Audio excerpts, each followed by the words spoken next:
In the next hour of this video, we're going to take a look at 3 notoriously high-profile true crime cases in recent history. You've likely heard of at least some of these cases already, but regardless, they're sure to be as fascinating as they are morbid, so strap in.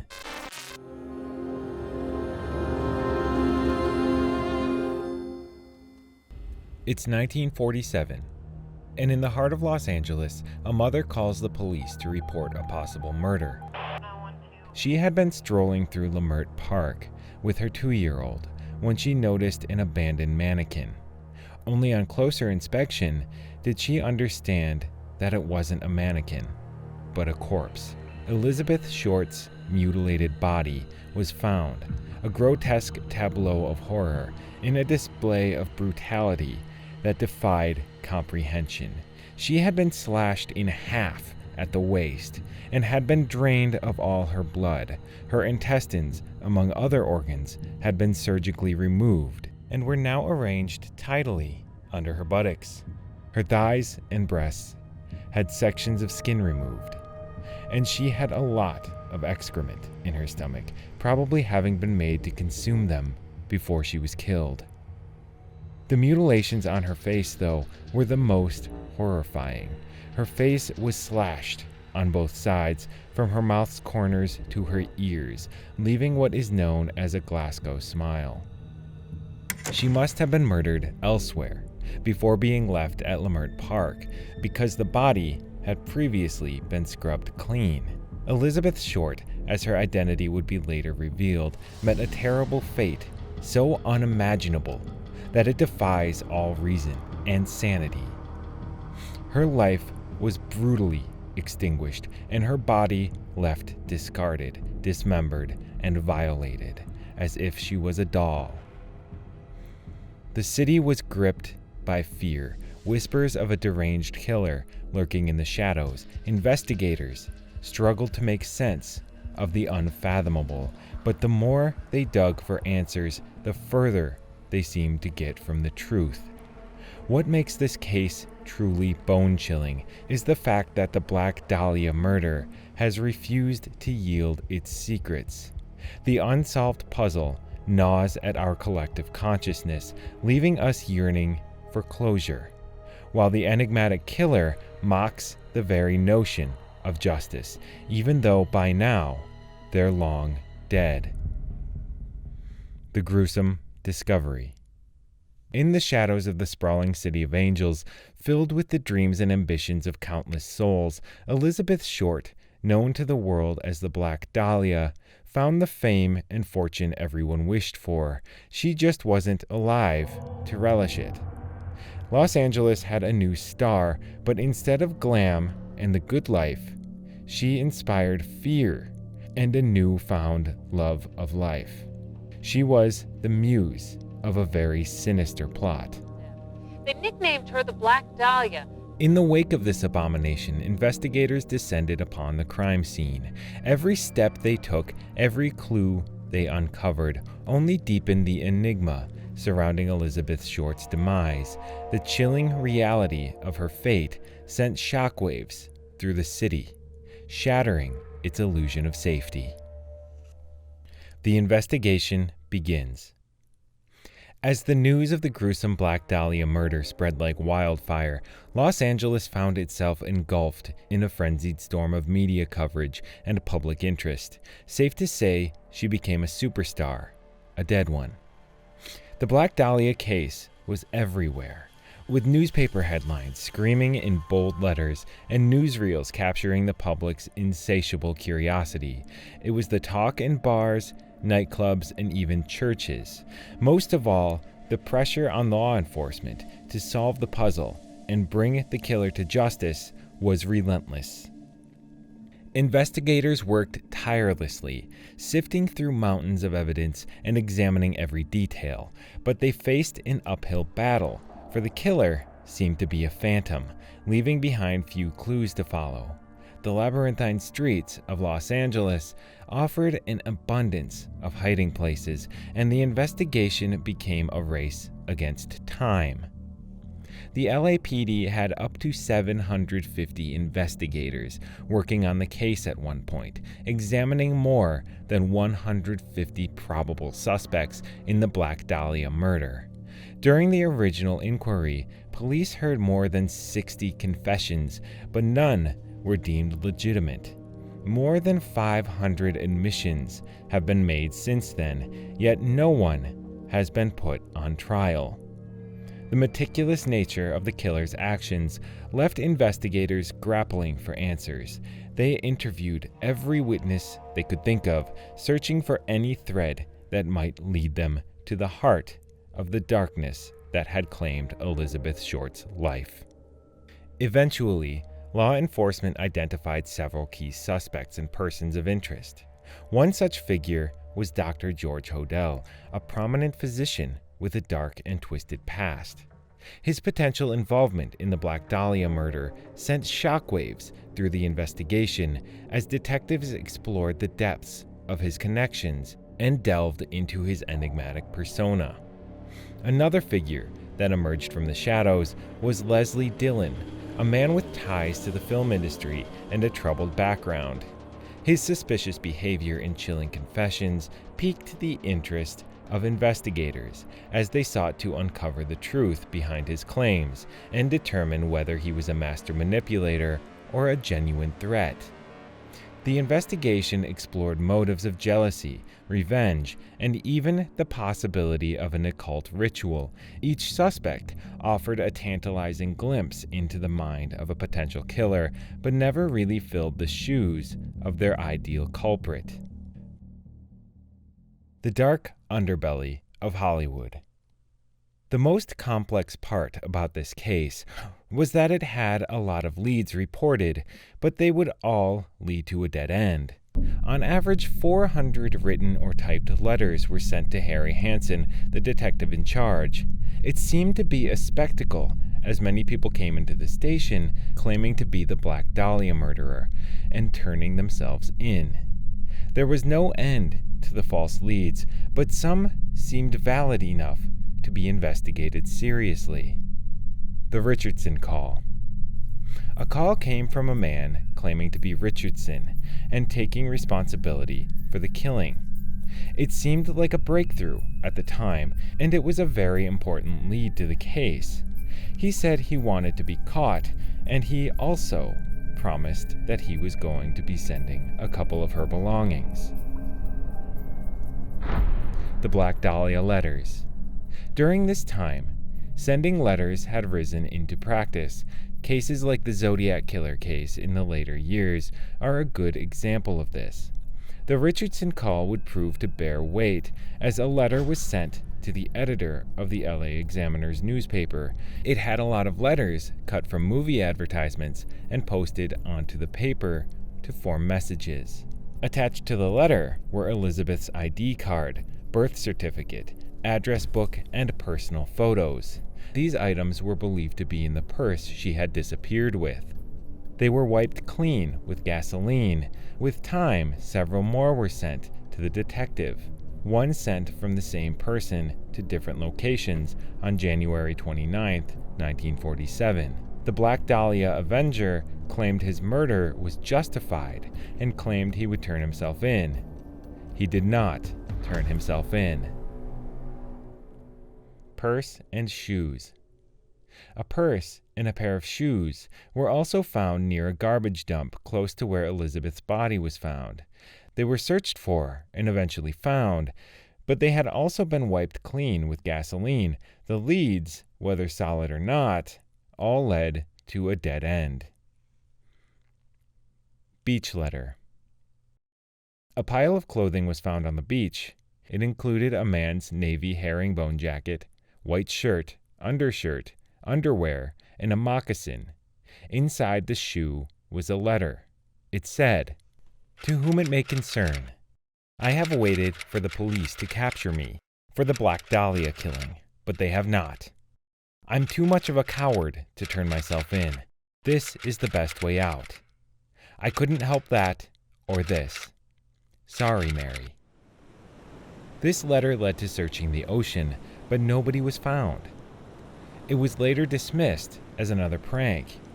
It made little sense for someone to drown themselves without their underwear, as the weight would help them drown better. Unraveling the cryptic clues. The Black Dahlia case is, without a doubt, one of the longest-standing cold cases in America. Cold cases always come along with people that hope to solve the case. Whether true or not, theories kept coming in from all angles. A lot of people wanted to break down the brick wall standing between the case and its solving. Over the years, the Black Dahlia murder has been linked to several other cases, including the Cleveland Torso murders of 1935 to 38. In the Cleveland Torso murders, 12 individuals were killed. Several speculations surfaced about how the assailant might have traveled to Los Angeles because of the similarity between the MO. These speculations were debunked because the location was too far apart, and the years were far apart as well. More than that, the Black Dahlia murder seems way more personal. The letters gotten from the infamous Black Dahlia Avenger with the initial BD made it linked to the lipstick killer case. When the body in that case was found, an inscription with red lipstick, "Fuck you, BD," was present. Of course, it was later discovered that it was a P and not a B that was signified. Fuck the police department. This proved to be another wall in the investigation. What actually happened? No one knows the answer. The theories over the years are an attempt to trace back the steps and try to find hidden clues, if not solve the case. James Ellroy theory. At 10:10 p.m. on Sunday, the 22nd, a couple of kids came across a strangled body of Geneva Ellroy. The child of the 43-year-old divorcee took it upon himself years later to find connections between both the case of his mother and Elizabeth Short. He became a popular true crime documentary writer with a number of published books. His speculations on the Black Dahlia case were taken up, but it is important to know that he made it clear that his ideas were purely fictional. It was weaved around the Black Dahlia case, but it was not factual. The Janice Knowlton theory. You probably don't know about the book titled Daddy Was the Black Dahlia Killer. Janice Knowlton had claimed that she had recovered memories from her childhood when she was 10. Her premise involved her dad impregnating Elizabeth and doing it to cover up his tracks. She claimed she remembered her dad, George Knowlton, dissecting Elizabeth Short's body in a sack, and she remembered helping with the body disposal. She claimed being a child it meant nothing, but as an adult, she finally put the pieces together. The brain can cover up memories as a way to protect us, only for them to resurface later. But the brain can also implant memories that never happened. Recovering memories were not fully trusted as a source. A psychologist could plant any memory, and the patient would believe it to be true. Janice's theory did not seem so far-fetched. It was taken seriously till the other parts of her claims just seemed insane. She claimed her dad sold her to a satanic cult and was raped by Walt Disney. Janice was suffering from depression, and her recovered memories were not factual enough to be believed. She later passed away by suicide from a drug overdose. The George Hodel theory. This theory is the most popular. Stephen Hodel came out with a claim that his father George had murdered Elizabeth Short. This grabbed a lot of attention because, for starters, he was in the police force, and his theory was rooted in explainable facts that made a lot of people seem to think his father was the culprit. George Hodel was a popular doctor and surgeon who treated STDs.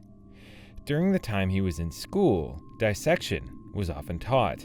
This fact made him a plausible suspect, since Elizabeth was dissected and bisected clean in half. It had to be done by a professional. Steve went on to say that his father was the red lipstick murderer, as well as the Black Dahlia Avenger and the Zodiac Killer. The premise of this whole speculation was that he had found pictures of a lady he believed to be Elizabeth in his father's belongings after his father passed away.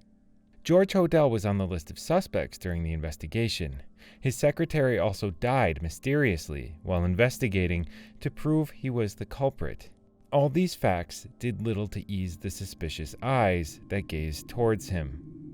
A cement sack was found on the scene of the murder, and Steve had found receipts of the same brand of cement in his father's belongings. Around that time, his father was renovating his house. It did not help that his father was charged with the rape of his teenage daughter. He was later acquitted, but wires were placed on him, and they recorded an incriminating sentence from him. Supposing I did kill the Black Dahlia. They couldn't prove it now. They can't talk to my secretary because she's dead. This argument was later toppled because the pictures found by Steve Hodel were proven to not be Elizabeth Short. This made his argument baseless, since the entire argument had the pictures at the center. The constant cases that Steve Hodel pitched against his father piled up, which made the police a bit doubtful. Lastly, it was found that the only reason he was on the suspect list in the first place was that he was a medical practitioner, and every medical practitioner was put on the list. The Eat Well Theory. Pugh Eatwell came out with another theory in her book titled Black Dahlia, Red Rose, claiming Mark Hansen, also known as Red, was the culprit of the murder, and that he might have had help from Leslie Dillon. Red had been involved with Elizabeth as he owned Astor Motel, which she lived in at some point. Eatwell's theory suggested that Dillon, at the time a bellhop at the Biltmore Hotel, had a background in surgery and medical training, which would explain the precision with which Elizabeth Short's body was mutilated. One key piece of evidence in Eatwell's theory was the testimonies of several witnesses who claimed to have seen Short in the company of a mysterious man shortly before her murder. Eatwell claimed Elizabeth Short had gang connections and had gotten involved with Jeff Connor, Leslie Dillon, and Mark Hansen, who also had gang affiliations and had to be killed. This theory did not stand because Leslie Dillon was not in Los Angeles during the murder, and most importantly, it depended on Elizabeth Short being a sex worker and aspiring actress, which was just a conspiracy. More importantly, the killing seemed too personal to be gang-related. The Larry Harnish Theory. This theory would prove to be the most factual of all theories. Larry Harnish's The Black Dahlia, The Long Strange History of the Los Angeles Case, focused on another angle of the Black Dahlia case. It was deeply rooted in the fact that he was more focused on finding connections and not just solving the murder. His theory involved Dr. Walter Bailey. He fit the profiling, as he was the chief of staff at the county hospital. Plus, Biltmore Hotel, where she was last seen, was close to his home. His home was also a walk from where her body was found. This placed him at the epicenter of everything. The cherry on top would be that his adopted daughter was the matron maiden in Virginia Short's, Elizabeth's older sister's, wedding. The connection would mean that since they were acquaintances, they would have met somewhere along the way. It would be discovered that Dr. Walter Bailey had been diagnosed encephalomalacia, a degenerative brain disorder. The symptoms included hypersexuality, homicidal rage, and a personality change. His hypersexuality was proven by his affair with his assistant and the fact that he could watch surgery videos while playing classical music. His daughter argued that her father was never involved with the Shorts. Unsolved mysteries. The Black Dahlia case remains open, and the gory and gruesome details have influenced not just books and documentaries, but also shows and movies. Hollywood felt the influence of the Black Dahlia, as it served as an inspiration for several works, including I Am the Night, Root of Evil, and of course, the Black Dahlia. It is even mixed with the supernatural in the Black Dahlia haunting. As we reach the end of our investigation of the Black Dahlia murder case, let us reflect on these sinister events. We have encountered a myriad of theories and potential suspects, from the notorious Dr. George Hodel to the enigmatic figure of Leslie Dillon. Motives of jealousy, revenge, and even occult practices have woven a tapestry of intrigue and speculation, yet despite the tireless efforts of investigators and the passage of time, the Black Dahlia murder case remains unsolved. The Black Dahlia murder case stands as a testament to the complexities of human nature. It reminds us that behind every unsolved crime, there are lives forever altered and questions that demand answers. Thank you for joining us. If you enjoyed this video and crave more spine-chilling true crime content, we invite you to subscribe to our channel. At 5:52 in the morning, a 911 call came through to the Boulder Police Department from a woman frantically explaining that she discovered a ransom note indicating that her daughter had been kidnapped from her family's mansion. The note demanded $118,000 in exchange for her daughter's safe return, and it specified that any police involvement would result in the immediate execution of the young girl.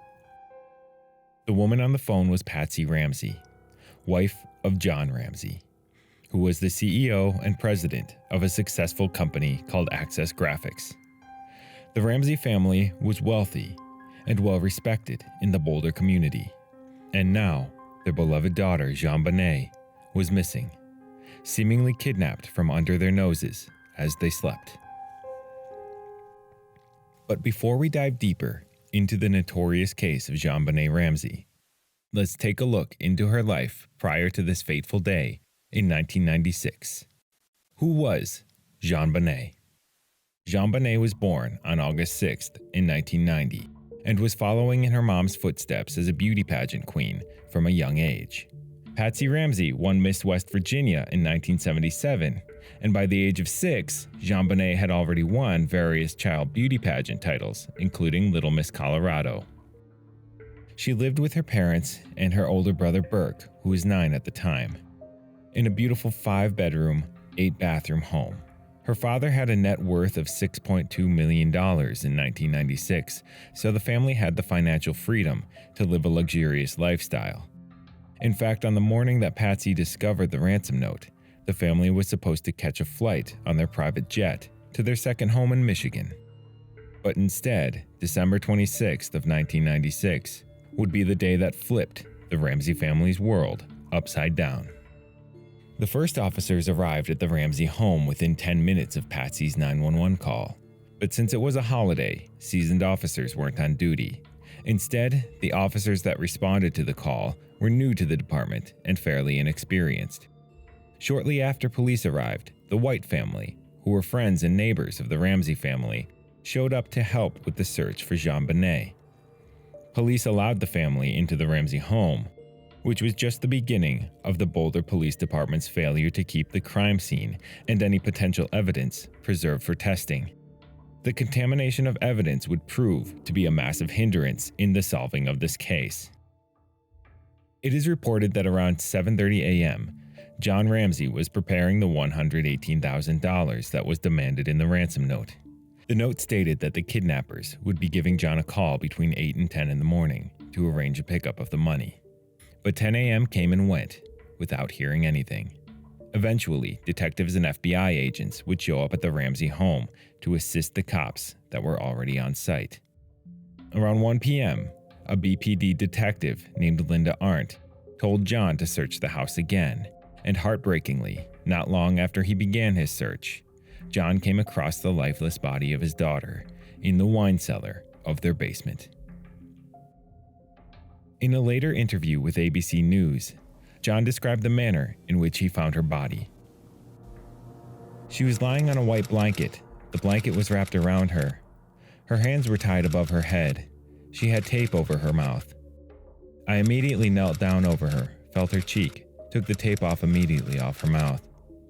I tried to untie the cord that was around her arms, and I couldn't get the knot untied. JonBenet also had handmade garrote around her neck.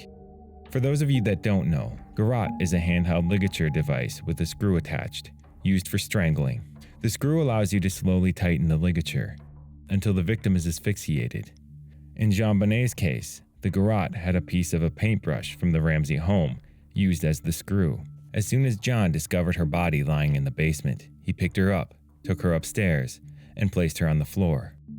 The police then moved her body again from the floor to a sofa. JonBenet's body was moved not once, but twice before the coroner arrived, around 8 p.m. This was just another massive setback in finding the person responsible for her death. DNA evidence could have been compromised, and detectives were unable to thoroughly examine the crime scene as it was left by the killer.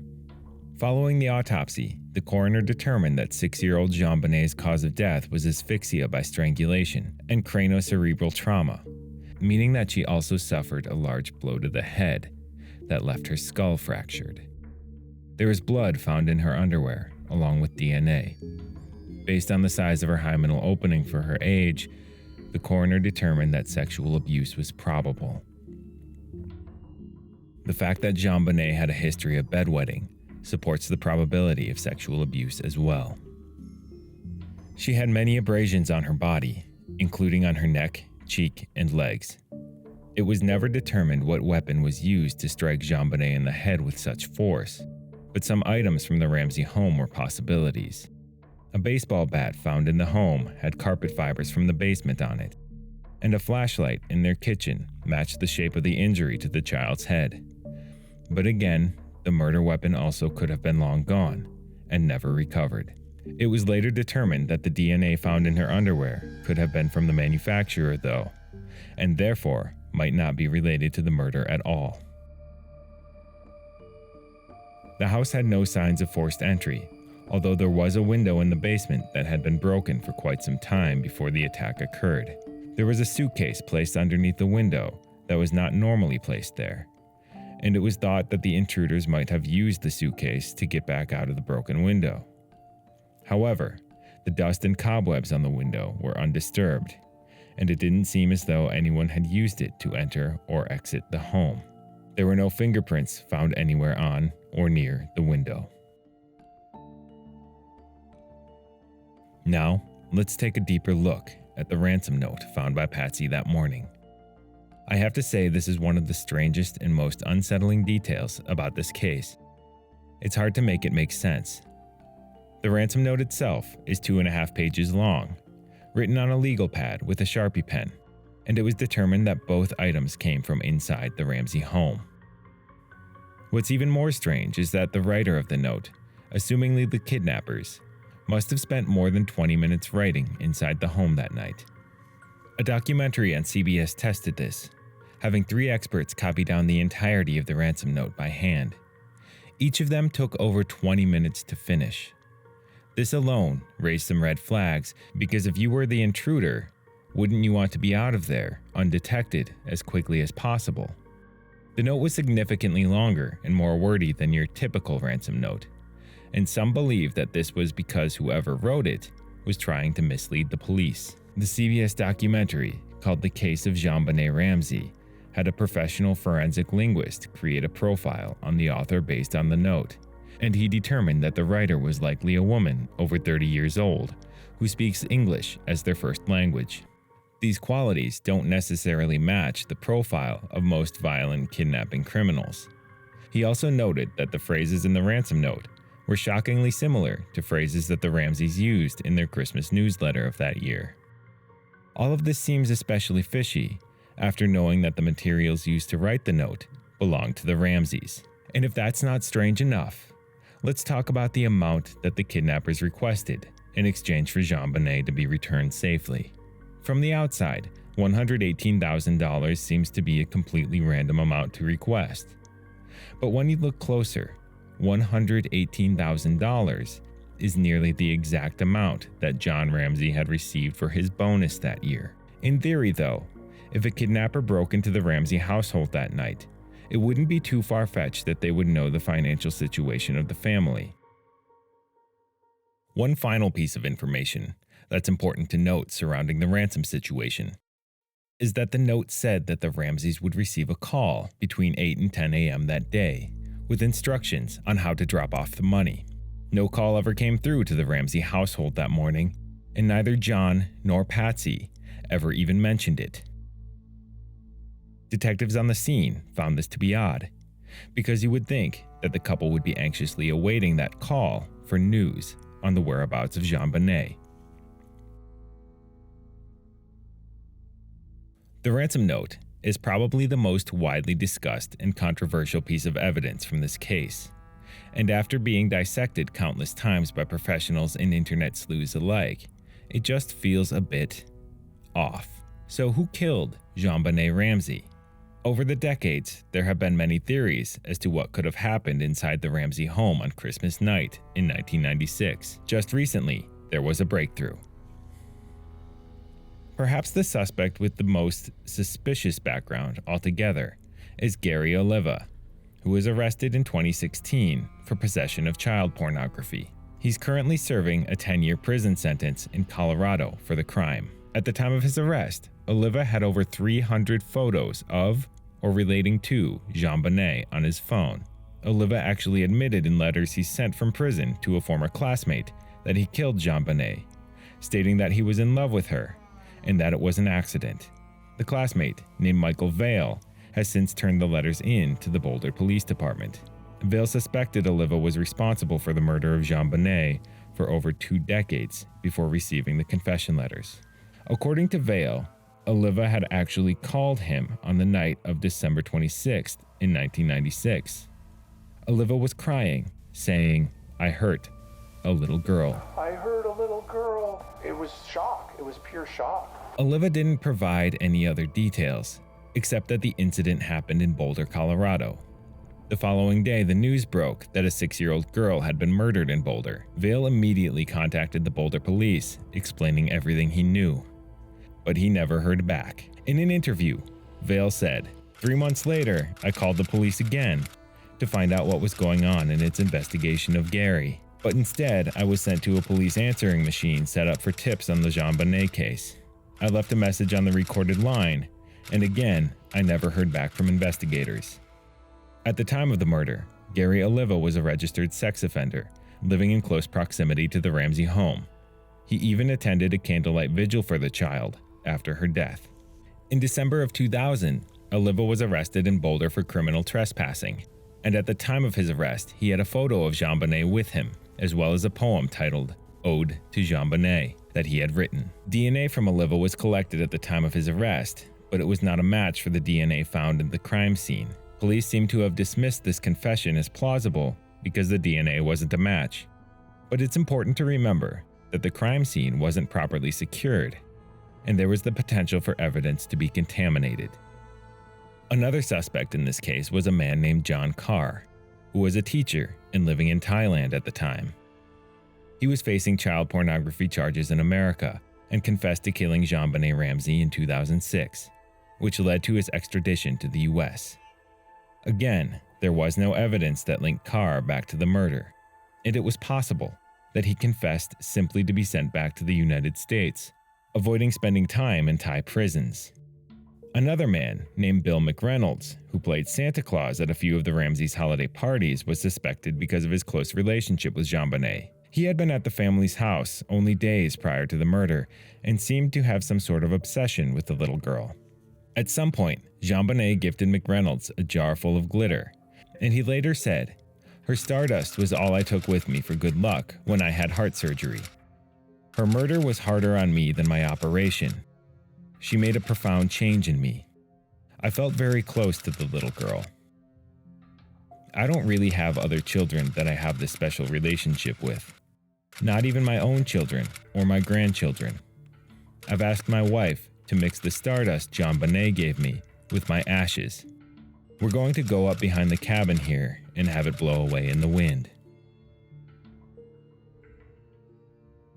There was no DNA evidence suggesting Mr. McReynolds was the killer, but his closeness to the 6-year-old was considered to be cause for concern. And of course, because there was no direct evidence of an intruder and the ransom note was written inside the Ramsey home, John, Patsy, and 9-year-old Burke Ramsey were all considered to be suspects as well. One popular theory pegs John Ramsey as the killer. The detective on scene that day, Detective Linda Arndt, stated that Mr. Ramsey was acting strange on the day of the murder. His daughter still hadn't been found, and John was seen reading through his mail. When Detective Arndt suggested that he search the house again for JonBenet, he started in the basement and discovered her body in the wine cellar within minutes. Fleet White, one of the neighbors who was assisting in the search, was with John when they found the body. Mr. White later stated that John called him out before he'd even turned on the light in the wine cellar. The wine cellar had also allegedly been searched prior to John discovering the body, which raises suspicion as well. Another theory is that Burke, JonBenet's brother, killed her in a moment of rage. The autopsy revealed that there was a piece of fruit in JonBenet's stomach that hadn't been digested at the time of her death. There was a bowl of pineapple found in the Ramsey kitchen that had Burke's fingerprints on it.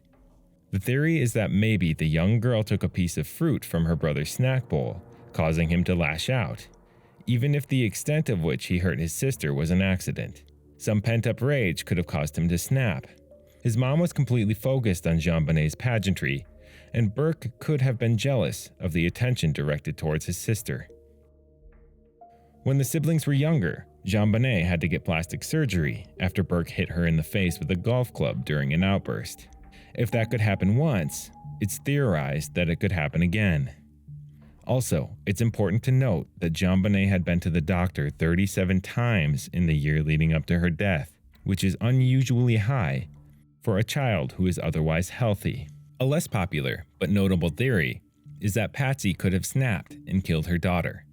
JonBenet had ongoing problems with soiling the bed, and Patsy could have lost her temper in a fit of frustration.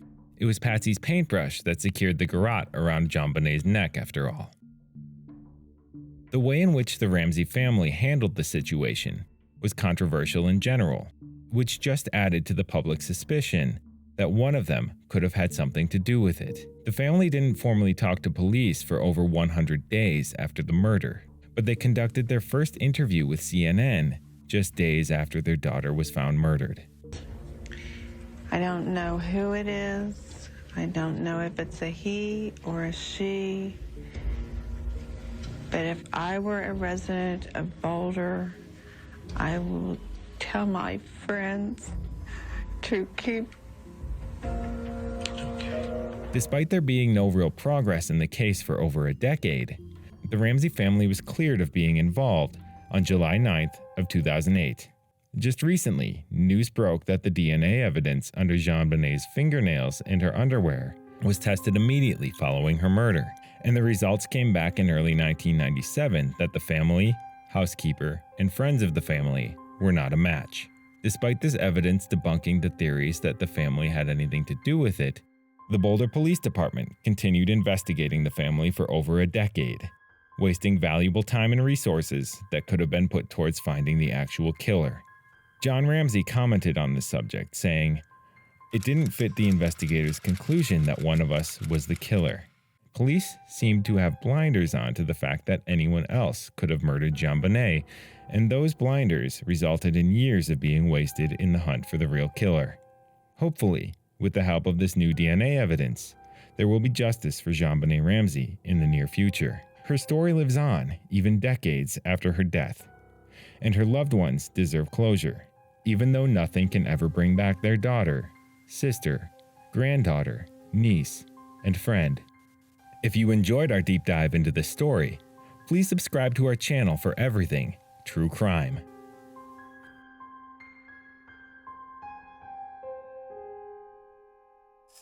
The disturbing case of John Wayne Gacy. Seeds of Darkness, uncovering the early years. Just like other serial killers of the 1900s, John Wayne Gacy had a complicated childhood. He was the middle child, having an older and younger sister, both 2 years apart. His father, John Sr., a violent drunk, was the son of Polish immigrants and was a World War I veteran who, post-war, worked as a mechanic and a handyman. Gacy's family was nothing but troubling, like the recorded event in 1944. His younger sister had just been born, and what was supposed to be a family dinner turned into a struggle for life when John Sr. suddenly tossed hot food from the table onto the face of his wife, Maren Gacy, and punched her so hard that she broke her nose. Maren, sensing danger, ran out of the house to save herself, and John Sr. followed after. He only stopped after a neighbor intervened. He went back into the house, took a gun, and would disappear for days, of most likely heavy drinking. John Sr. was a wife-beater. Maren and John Sr. reconciled, but it wasn't over. John Sr. physically abused his household with leather straps, both whether they made mistakes or not. So much so that when his coworker molested Gacy, the boy didn't bother to report it. He was beaten so often that he soon after found a hiding place and a place for solace in the crawlspace of their house. He used it to hide things. He found it fascinating. This habit became significant in his killings. The psychological effects began to subtly manifest. John had developed a paranoia about loud noises, sirens, fire trucks, and crime reports, among other things. This caused him to be bullied by his classmates. He was already easy prey. Gacy was chubby and allegedly had heart issues, which made him unfit for sports. His father wanted a manly child, so to his father, he was a disappointment. In time, John Wayne Gacy suddenly started getting violent fits, where he would scream. He was admitted to a hospital and almost permanently put into a mental institution. Between the ages of 12 and 18, Gacy spent his time in and out of hospitals. Gacy grew up eventually, and so did his body. One day, he was able to stand up to his father and prevent him from beating his mother. He trapped his father against a wall. Being so close to his father and being able to trap and overpower him got him aroused. Gacy, like his father, worked hard. He began to work delivering groceries, mowing lawns, and repairing houses in his neighborhood. He had a talent for business, and in his vocational school, he became the star student. That's not all. He also was a civil defense captain.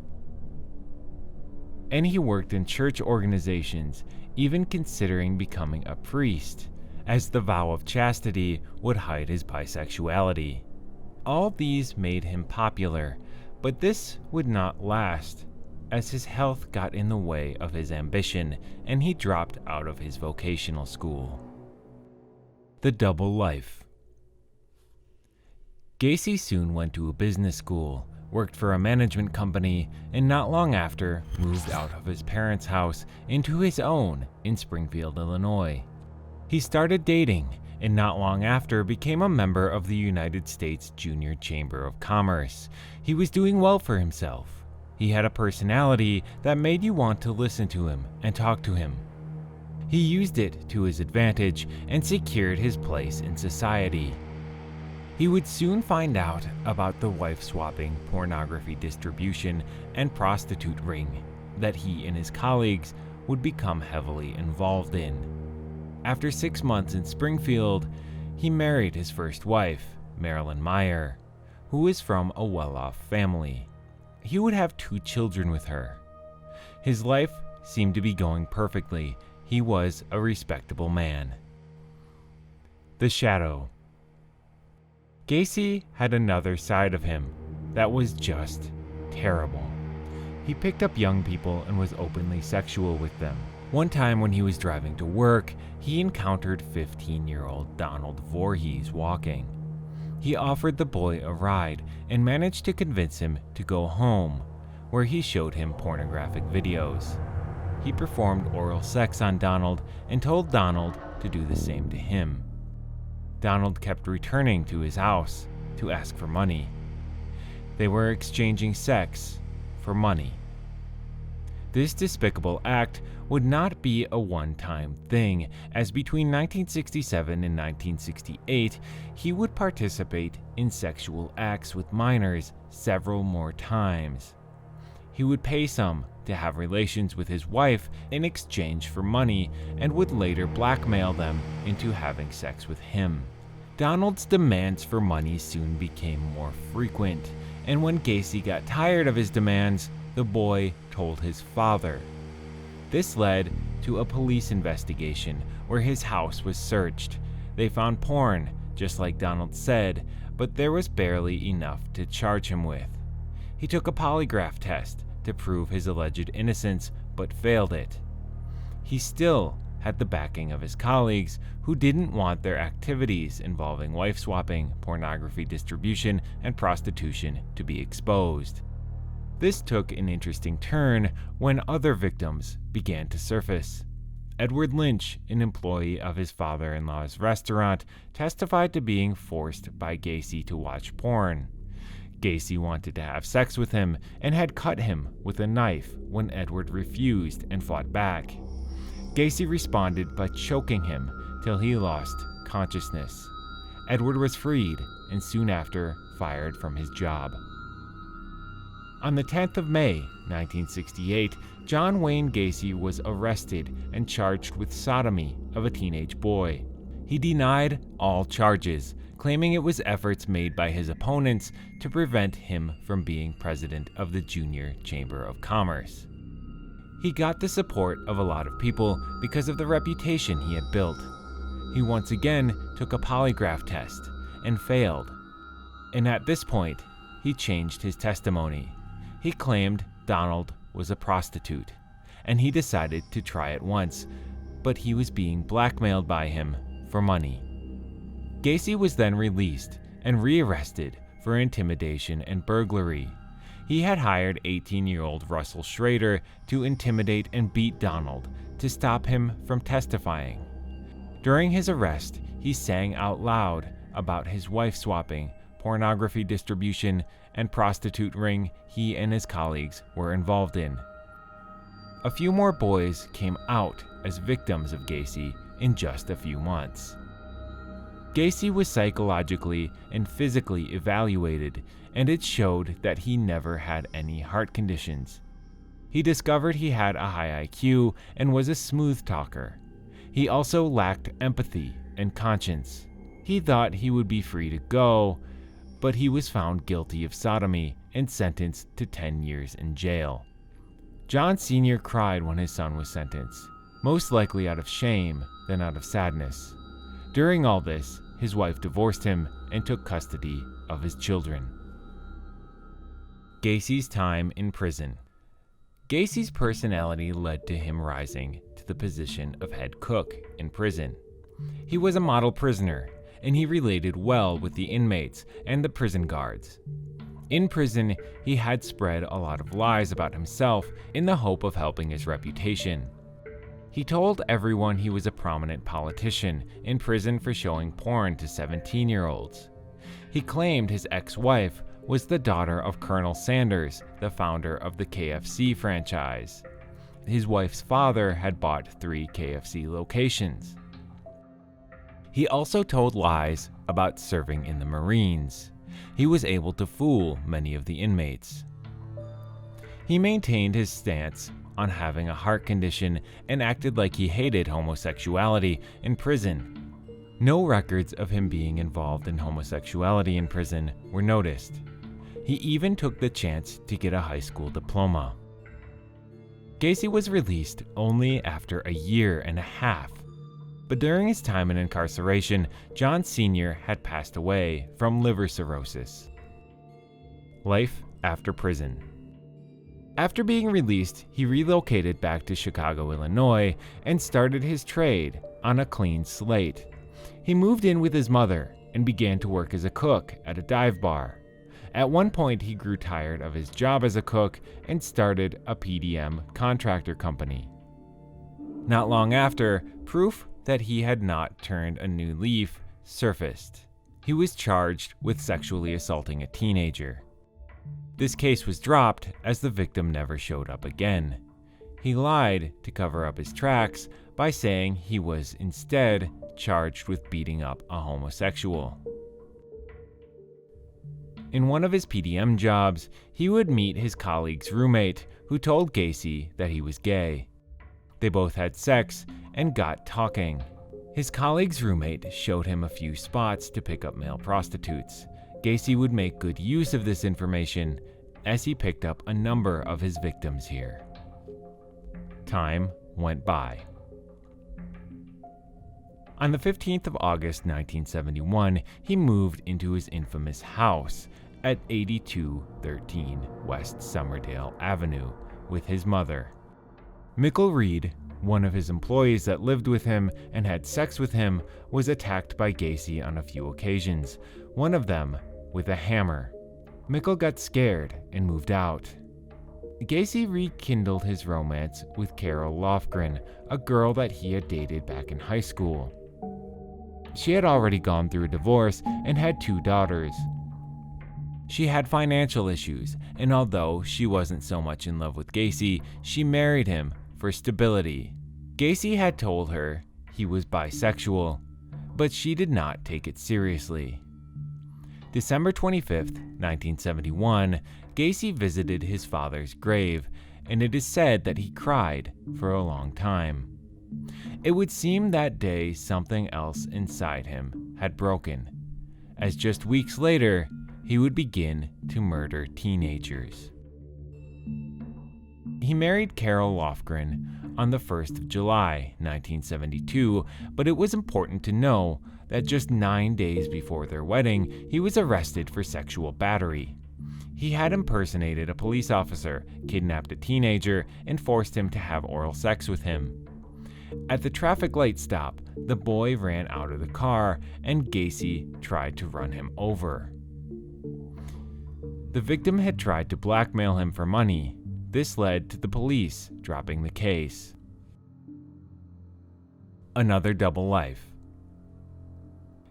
Gacy maintained a clean public appearance and got back into politics. He became secretary-treasurer of Norwood Park Light Committee.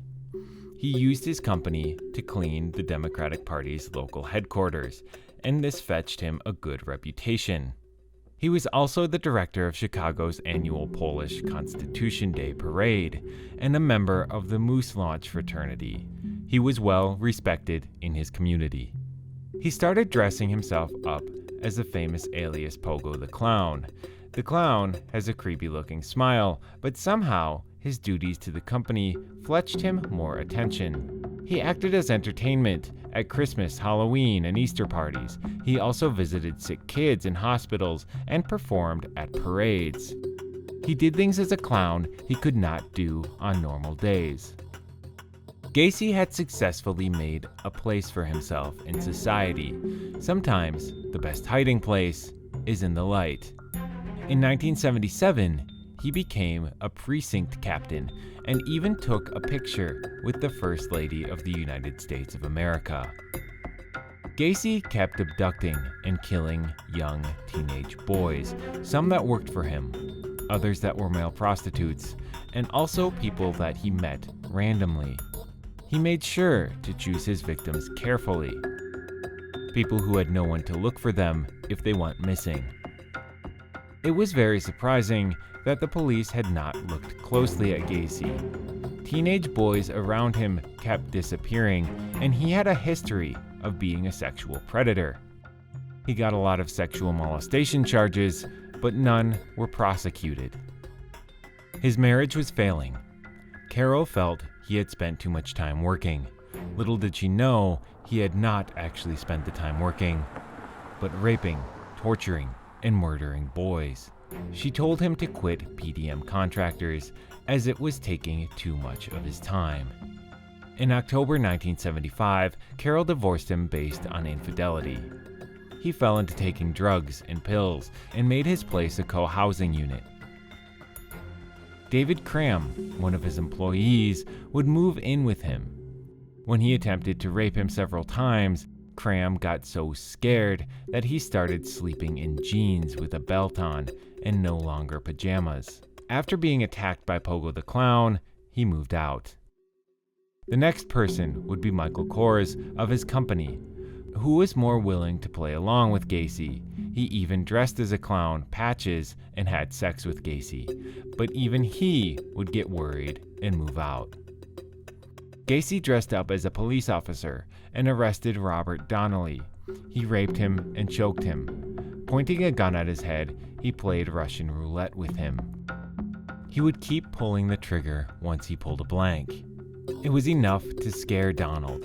He then took him home to submerge him in water while talking in a high-pitched Pogo the Clown voice. Donald reported but was not believed. He was an addict with mental issues, and Gacy was a respected member of society.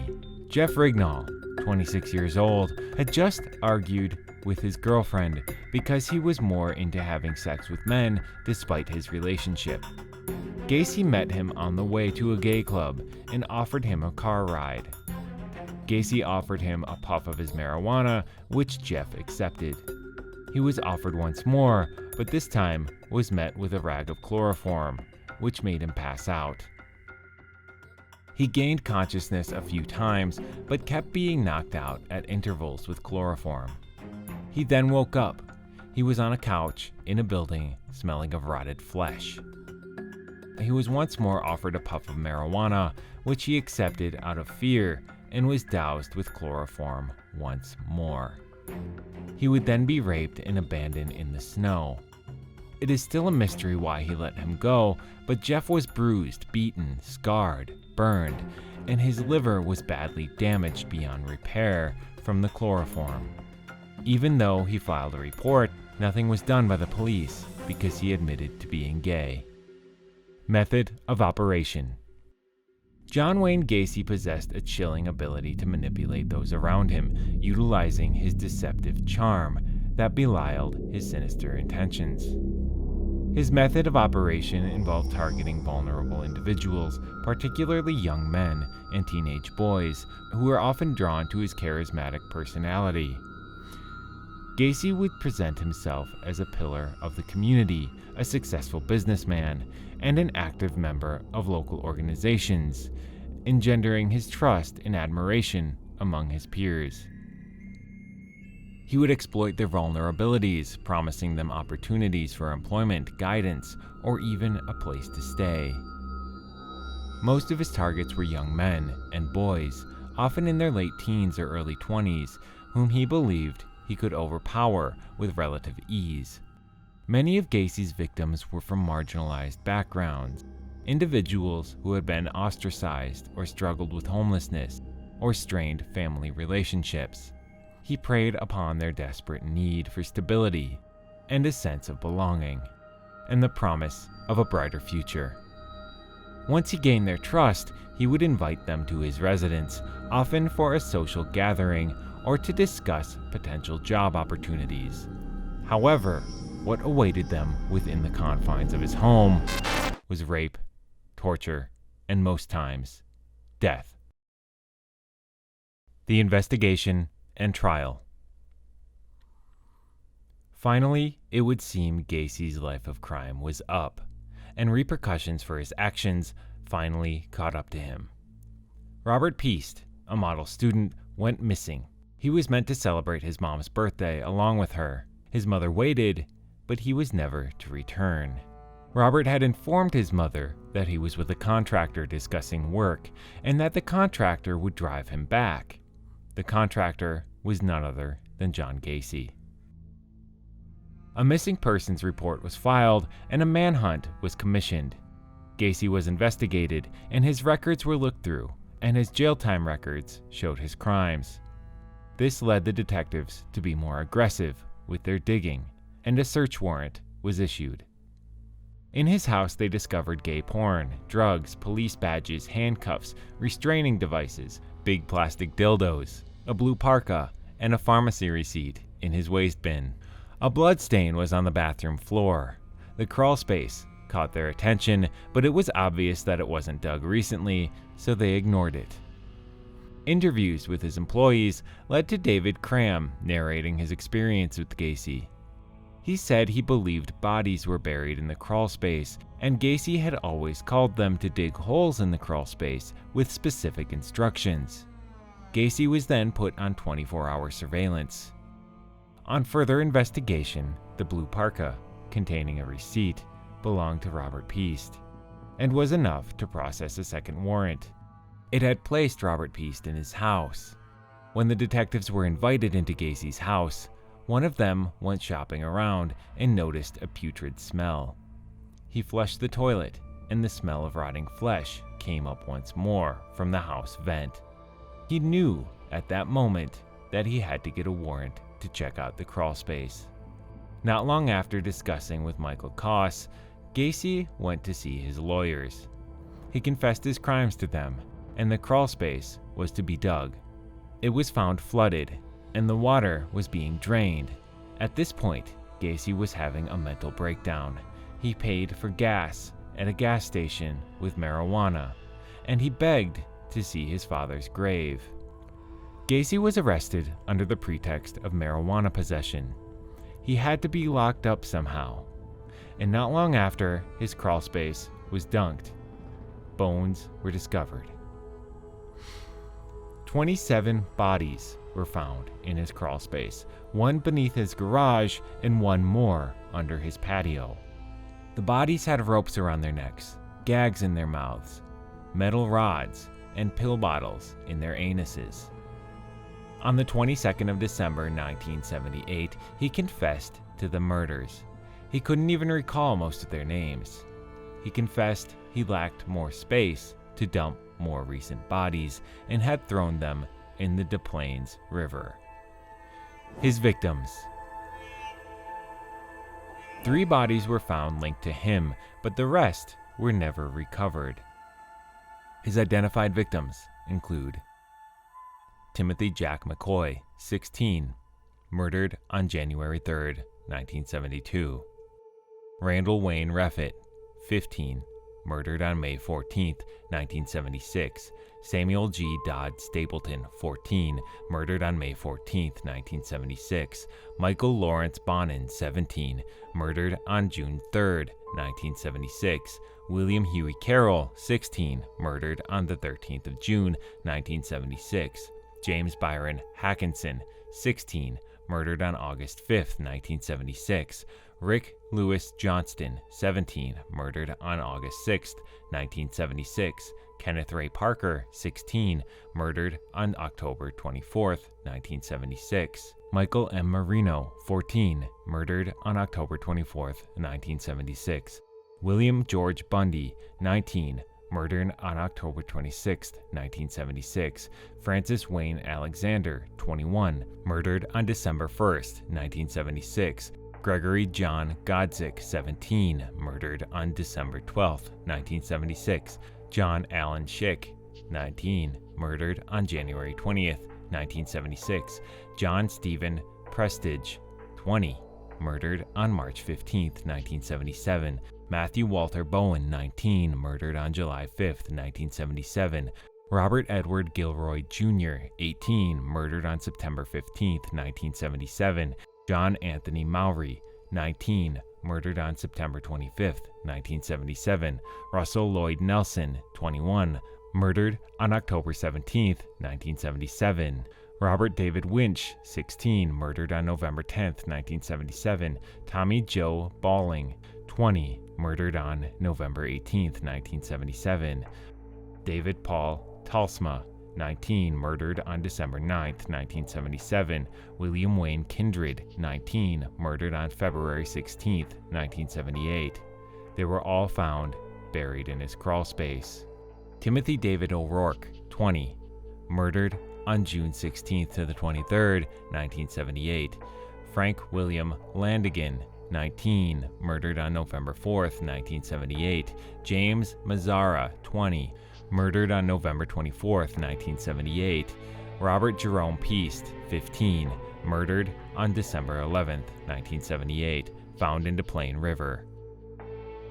John Putkovich, 18, murdered on July 31st, 1975, was found in the garage, and Daryl Julius Sampson, 18, murdered on April 6, 1976, was found under the dining room. It was said that Gacy had most likely killed around 45 people. Some of the bodies found under his building were even rotten beyond identification. The trial, a circus of horrors. John Wayne Gacy claimed insanity. He claimed he had paranoia, schizophrenia, and multiple personality disorder. He claimed he had 4 personalities: the contractor, the politician, the clown, and the policeman. As he stood trial for 33 murders, he claimed that the suffocations were accidental, from erotic asphyxiation. This didn't make sense, as some were strangulations, and there was even a stabbing case. To disprove his claim, it was obvious most of the men were straight, and he was himself when directing his employees on where in the crawl space to dig. Thus, digging was for new spaces for coming victims, not the dead victims. He painted himself as a victim of homosexuality and sadistic impulses. Pictures of his victims and the bodies recovered were shown in court, and the prosecutor asked that he be treated how he treated his victims. While in prison, he painted pictures of clowns, skulls, Jesus, and the second dwarves, among other things. Most of his paintings were bought by families of the victims and burnt. He also wrote a book. Most copies were destroyed. On May 10th, people had gathered around his execution set just to watch and to be assured of the death of the American monster. He was to be executed by lethal injection. He was given his last meal: KFC chicken, fried prawns, French fries, strawberries, and a Diet Coke. The crowd gathered just outside had raised their cardboard, clearly showing their displeasure and disgust for John Gacy. Although his execution was delayed due to a clog in the IV tube to be used, at exactly 12:58 that day, he passed from a shot. His last words were, "Kiss my ass." Delving into Gacy's psychology. Peering into the complex and disturbing psyche of John Wayne Gacy, we are confronted with the chilling realization: the depths of darkness that can exist within the seemingly ordinary. Gacy's ability to blend seamlessly into society while harboring such malevolence reminds us of the fragility of our assumptions about others. We are left with a haunting question: how could someone who appeared so ordinary be capable of such unspeakable horrors? Well, that's a wrap for today. Catch us next time as we lay bare the dark side of human nature.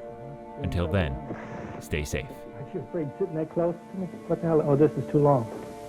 You don't need it this long. Okay. I had a rosary, which I carried in my pocket. I've always carried a rosary. It was my communion rosary. They said, well, what kind of a knot do you use? I said, what do you mean knot? When I tie things up, I